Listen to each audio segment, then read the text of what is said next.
Picture a beauty parlor in Cincinnati in 1963. A woman sits down at the Manicure station, pays 60 cents for a bottle of Revlon Frosted Pink Lightning, and goes home to do her own nails at the kitchen table.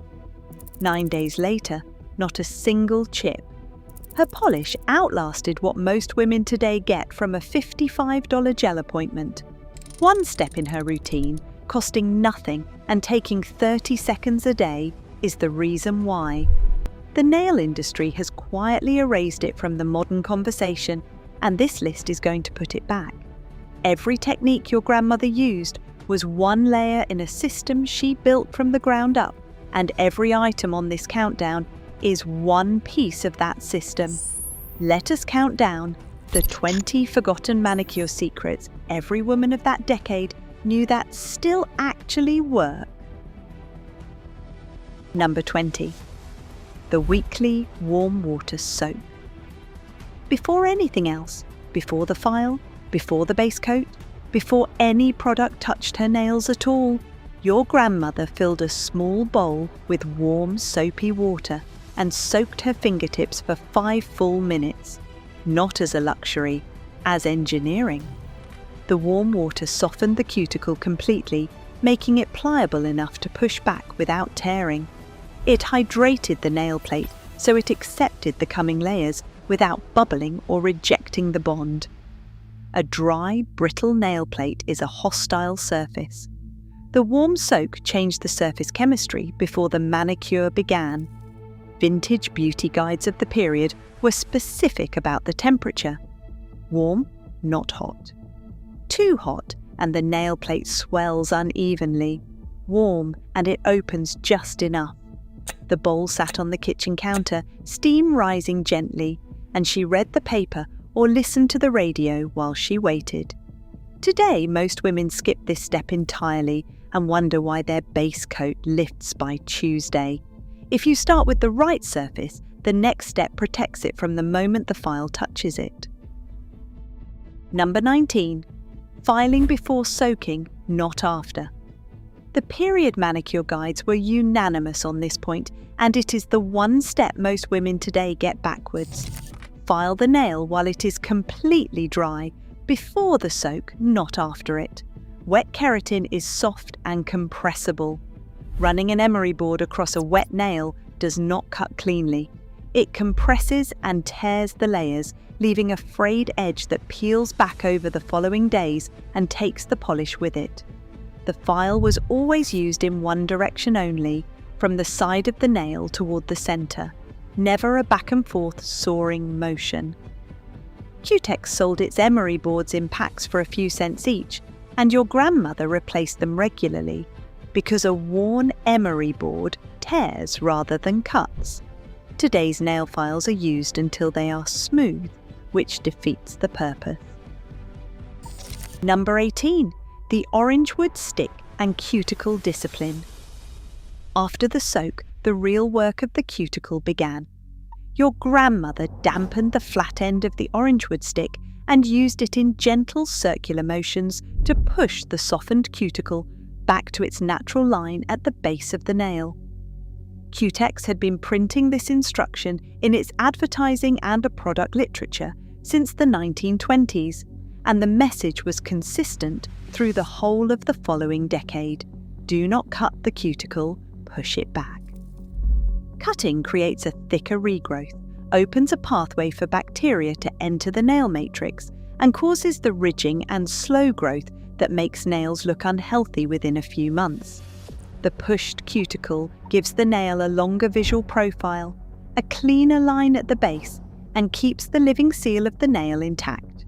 It costs nothing. It takes 90 seconds, and the beauty industry has largely replaced it with the nippers that appear in every salon you walk into today.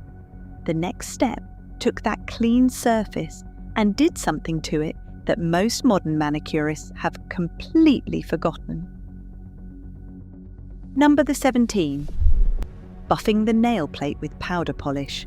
Cutex sold a dry buffing compound called powder polish throughout the decade.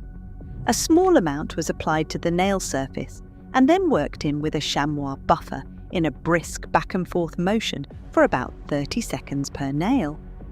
The buffing did two things at once.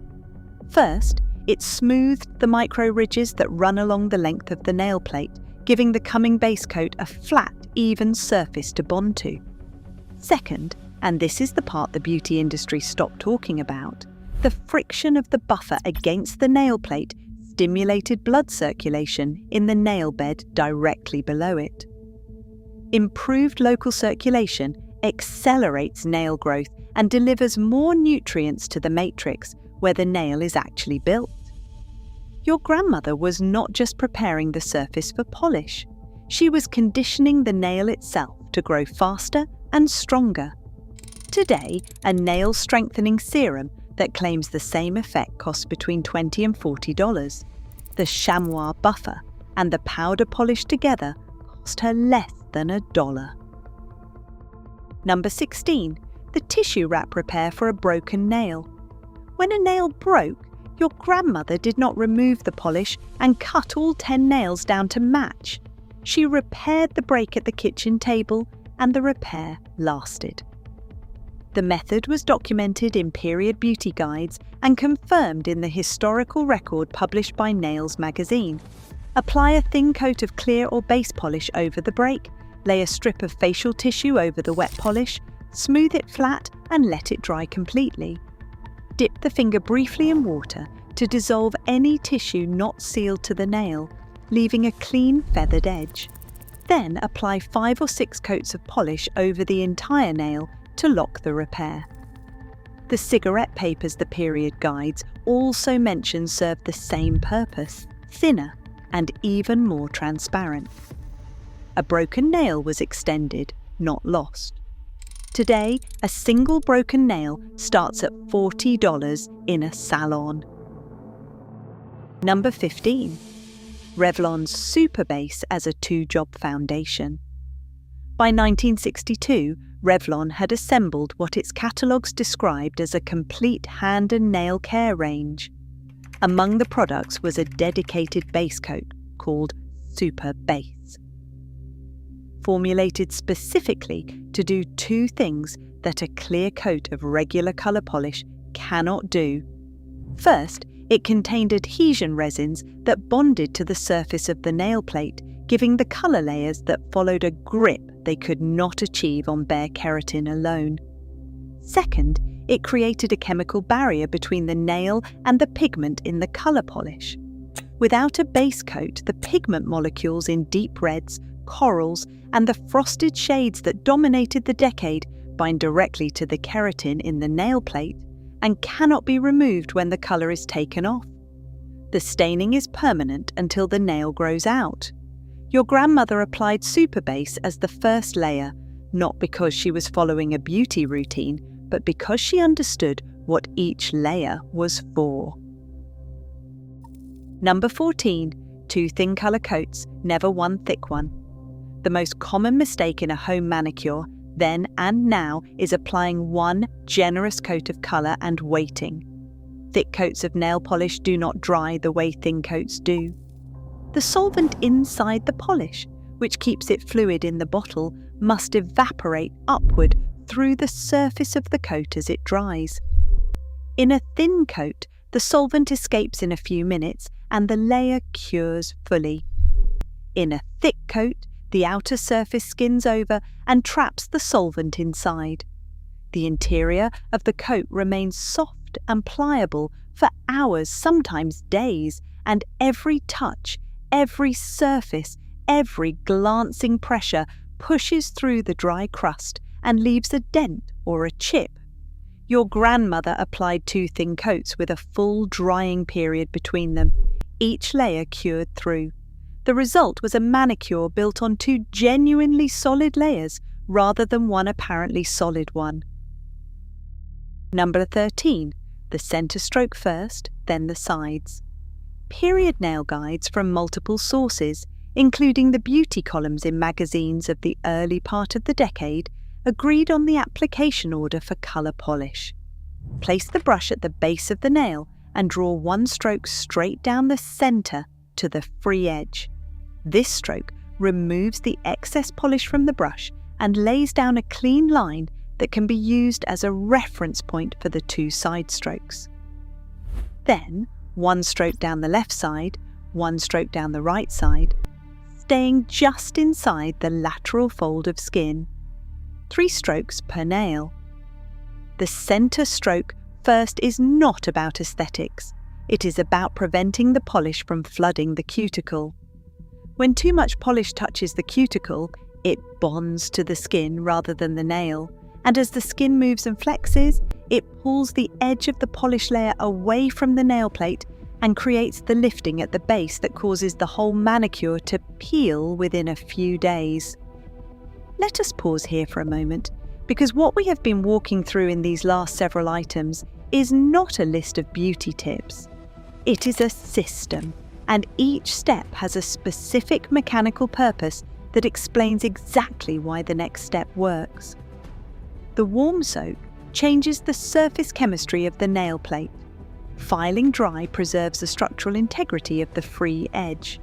The orange wood stick maintains the living seal of the cuticle. The buffer smooths the surface and conditions the bed. The base coat provides the adhesion layer and the stain barrier. The thin colour coats cure through completely. The 3-stroke application keeps the polish off the skin. Each of these steps sets up the one that follows. Your grandmother was not performing a beauty ritual. She was building a layered structure, and the structure is what made the polish last. The name for this principle is the layered system, and it is the reason a 60-cent bottle of Revlon lasted 9 days on her nails and a $55 GEL appointment lasts 10 on yours. The chemistry is different, but the architecture is the same. The layers must be built in the right order, each one doing its own job, each one allowed to cure before the next is applied. Skip one layer or hurry one layer, and the whole structure fails from that point outward. Number 12. Revlon Seal Fast Top Coat as an independent armour layer. In the same 1962 Revlon range that introduced Super Base sat a product called Seal Fast, a dedicated top coat. The distinction matters chemically. A top coat is not a clear version of colour polish. It is formulated with harder, faster curing resins designed to form a protective shell over the colour layers below it, not a flexible film but a rigid armour.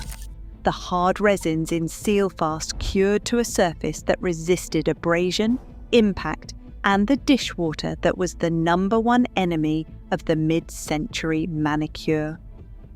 Your grandmother did not finish her nails with a coat of sheer colour polish because she knew, even if she could not have named the chemistry, that it would not do the job. The top coat was its own layer, doing its own job, and substituting colour polish in its place was the kind of shortcut that cost 3 days of wear. Number 11. The Daily Tip Refresh Stroke. This is the 30-second habit that turns a 4-day manicure into a 9-day one, and it is the step that your grandmother performed every morning and that the modern beauty conversation has almost completely abandoned. Every day, after her hands were washed and dried, she ran 1 stroke of top coat along the free edge of each nail. Not a full repaint, not a full application. 1 stroke across the tip of each nail where the polish has no nail plate surface underneath it to grip. The free edge is a cantilevered structure. It extends beyond the fingertip with nothing supporting it from below, and when it is bumped or submerged or pressed against a hard surface, the stress concentrates at the point where the polish ends and the free edge begins. That is where every manicure starts to fail. 1 stroke of top coat each morning reseals the most vulnerable point in the entire structure. The habit takes 15 seconds per hand and costs a fraction of a cent in product. Period beauty columns in publications including American women's magazines of the early part of the decade recommended this practice explicitly. Hit that subscribe button because what you are learning here might change how you think about the products filling stores today. Number 10. The Cutex Oily Cuticle Remover Technique. Cutex described its oily cuticle remover in its product literature of the period as a new discovery and specifically called out the oil component as a feature that distinguished it from earlier formulations. The product was applied on the tip of a cotton-wrapped orange wood stick after the warm soak. The chemical component dissolved the dead, non-living overhang of the cuticle that sits on the nail plate and blocks the base coat from bonding to the full surface. The oil component conditioned the living cuticle skin and the proximal nail fold at the same time. 2 jobs in one product, in one application step. The dissolved overhang wiped away cleanly. What remained was the living seal of the cuticle, intact and conditioned, and a nail plate surface from base to free edge with nothing between it and the coming base coat. Today's cuticle care products in a drugstore run between $8 and $18 per bottle.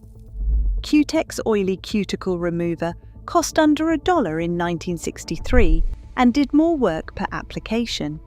If the physical shape of the nail affects how the layers hold, the next item explains how your grandmother shaped the nail in the first place. Number 9. Matching the nail shape to the natural nail silhouette. Period guides taught this as a structural principle, not a fashion preference. The free edge of the nail should mirror the curve of the lunula, the pale crescent at the base of the nail. The base of the nail is a wide, flat arc. The free edge should match that arc. If the base is a narrow oval, the free edge mirrors the narrow oval. The reason is stress distribution. Polish and keratin flex differently when force is applied to the nail. When the free edge curves in the same geometry as the nail bed, the flex is even across the full width of the nail. When the free edge has been filed into a different shape, a sharp square corner on a naturally oval nail or a pointed almond on a naturally flat one, the stress concentrates at the corners or the tip, and the polish lifts or the nail snaps at the point of mismatch. Your grandmother filed her nails into the shape they already wanted to be. Short oval nails worn by most mid-decade women were not just fashionable, they were structural, the most stable shape for a nail that was going to do a week of housework without breaking. Let us pause here for a moment and look at the economics of what we have been talking about. The average American woman today who maintains a professional gel manicure visits a salon every 2 to 3 weeks and spends between $500 and $800 a year on her nails alone.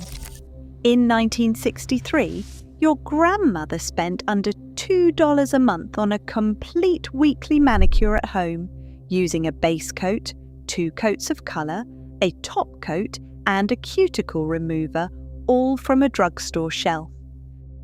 The layered system she used lasted 9 days. The GL system lasts 10 to 14 days, but requires an ultraviolet curing lamp that cannot be replicated at home without additional investment, which is precisely the point. Gel chemistry seals the nail under an impermeable coating for weeks, preventing the nail plate from breathing and leading to the thinning and brittleness that drives customers back for repair treatments.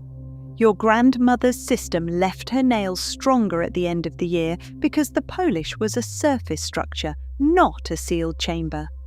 The industry replaced her technique not because her nails chipped, they replaced it because her nails did not.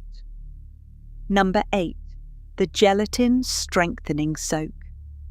Once a week, usually on the same evening as the full manicure, your grandmother dissolved a teaspoon of plain unflavoured gelatin in a small bowl of warm water and soaked her fingertips for 10 minutes. This was the standard home nail strengthening treatment of the period, recommended in beauty columns and women's magazines throughout the decade. Gelatin is hydrolyzed collagen broken down into its component amino acids, primarily glycine and proline. The nail plate, made of densely packed keratin protein, is permeable at the free edge and through the lateral folds. A warm protein soak allows the amino acids to penetrate the nail through these access points and fill the microfractures in the keratin structure that accumulate from daily use. The nail is literally thicker and harder after consistent use because the gaps in its structure are being filled. A box of Knox unflavoured gelatin in the early part of the decade cost under 50 cents and lasted months at this rate of use. Today's nail strengthening treatment at a salon runs between $25 and $40 per application. Number 7. Acetone removal over non-acetone. The period removal method used an acetone-based remover held against the nail on a cotton pad for a few seconds, then wiped in one firm stroke from base to free edge. The acetone dissolved the top coat and colour layers cleanly and left the nail plate dry and free of residue in under a minute. Non-acetone removers, which became the industry standard in later decades, leave a plasticizer film on the nail surface. This film prevents the next base coat from bonding to the bare nail. The base coat sits on top of the film rather than gripping the keratin, and the manicure is structurally compromised before the colour is even applied. Your grandmother used acetone and followed it with a drop of olive oil to replace the moisture.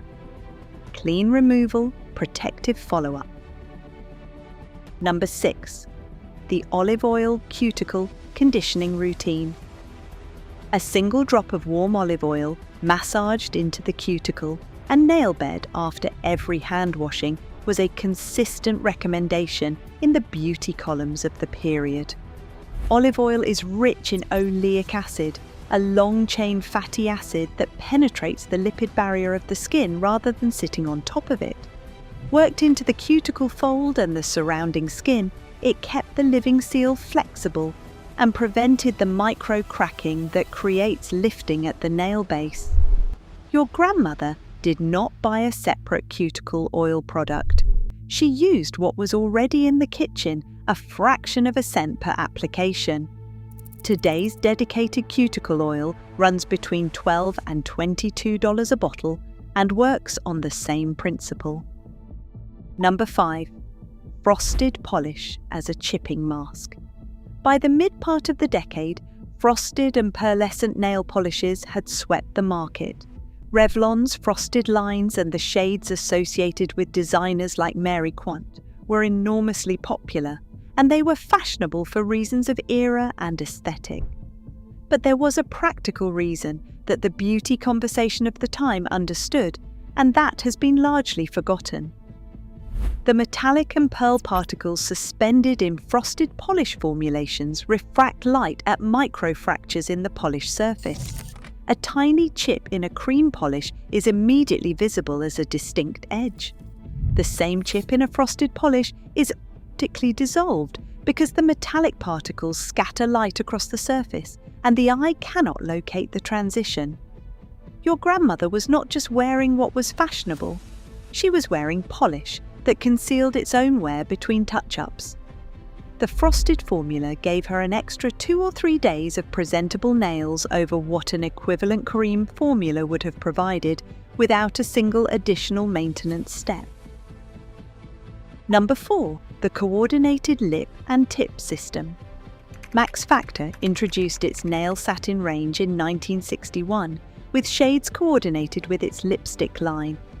Revlon had been running its matching lip and tip program since the early part of the previous decade, and by the early part of this one, it was standard practice across the major brands. Your grandmother did not choose her nail colour independently of her lipstick. She chose them together as a single, coordinated statement. The coordination extended the apparent polish of the entire look without a more elaborate or expensive manicure. One decision, 2 applications of value. Today, The average woman owns more nail polishes and more lipsticks than any previous generation and coordinates them less because the industry shifted from the discipline of coordination to the accumulation of options. More product, less system. Your grandmother had the system. Number 3, the scheduled Sunday night ritual. The home manicure was performed on a fixed night of the week, Sunday evening after supper, with the children in bed and the house quiet. The scheduling was not incidental. It was the mechanism. Polish applied on a Sunday evening has 12 hours of undisturbed curing time before Monday morning's first demands. The layers cure fully overnight without being touched, bumped, or submerged in water. A manicure applied on a Thursday evening is put to work within hours and never achieves the same structural integrity. The Sunday scheduling gave the layered system its best possible conditions for curing completely. The daily tip stroke then maintained the result through the week. And the following Sunday, the cycle began again. The entire system was organised around that single fixed point in the week. Your grandmother did not fit her manicure around her schedule. She built her week around the manicure.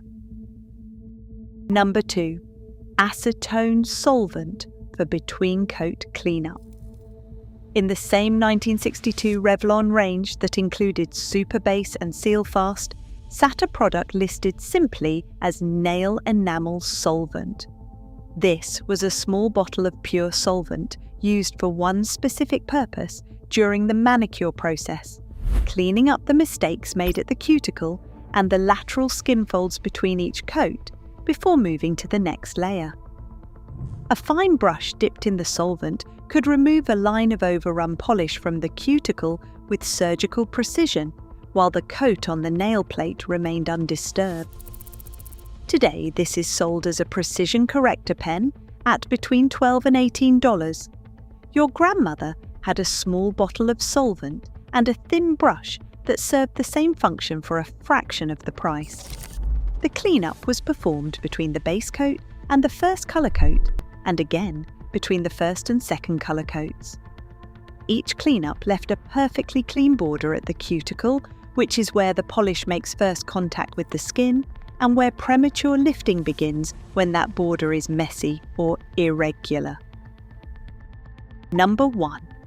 The manicure as a 7-day maintenance system, not a single event. This is the thesis that connects every item on this countdown, and it is the single principle the modern nail industry spent 60 years dismantling. Your grandmother did not paint her nails on Sunday and leave them to their fate. She built a structure on Sunday and maintained that structure every day until the following Sunday. The warm soak prepared the surface. The dry filing preserved the edge. The orange wood stick kept the cuticle seal intact. The buffer smoothed the plate and fed the bed. The base coat gripped and protected. 2 thin colour coats cured through completely. 3 strokes per nail kept the polish off the skin. The top coat formed the armour. And then, every morning for 6 days, 1 stroke of top coat along the free edge resealed the one point where the structure was most exposed. 7 days of daily maintenance, 30 seconds in the morning. A bottle of top coat that lasted 3 months. The GEL system is a chemistry solution to a discipline problem. It produces a harder surface because it assumes the wearer will not maintain the surface herself. Your grandmother maintained the surface herself with a 60-cent bottle of Revlon and 15 seconds before the coffee was done. The nail industry did not replace her system because it failed. It replaced her system because a woman who maintains her own layered manicure has no reason to sit in a salon chair every 2 weeks. She was, in the most direct commercial sense, unprofitable. And so her system quietly disappeared, replaced by a service that charges by the appointment and leaves the nail weaker every time it is removed. So here is the challenge. Try the daily tip stroke from number 11 for 2 weeks. 1 stroke of top coat along the free edge of each nail each morning before your hands go near water. And on Sunday evening, try the full Sunday ritual from number 3. The warm soak, the dry filing, the base coat, 2 thin colour coats, and seal fast or any dedicated top coat. Give the system 7 days before you judge it. I tried the daily tip stroke on a standard drugstore polish for 3 weeks, a manicure that normally gave me 4 days before the first chip lasted 9. Nothing else changed. The polish was the same, the application was the same, the only variable was 15 seconds along the free edge each morning. The nail did not chip because I resealed the 1 point it wanted to fail every day before it had the chance to. Tell me in the comments which of these 2 habits you think makes the bigger difference. The daily tip stroke from number 11, or the Sunday night scheduling discipline from number 3, the 15-second morning habit, or the 1 fixed night a week. I want to know which one you are going to try, and I want to know what happens when you do. Your grandmother built a system that lasted 9 days on 60 cents. She maintained it every morning in the time it takes to pour a cup of coffee. The least we can do is remember how it works.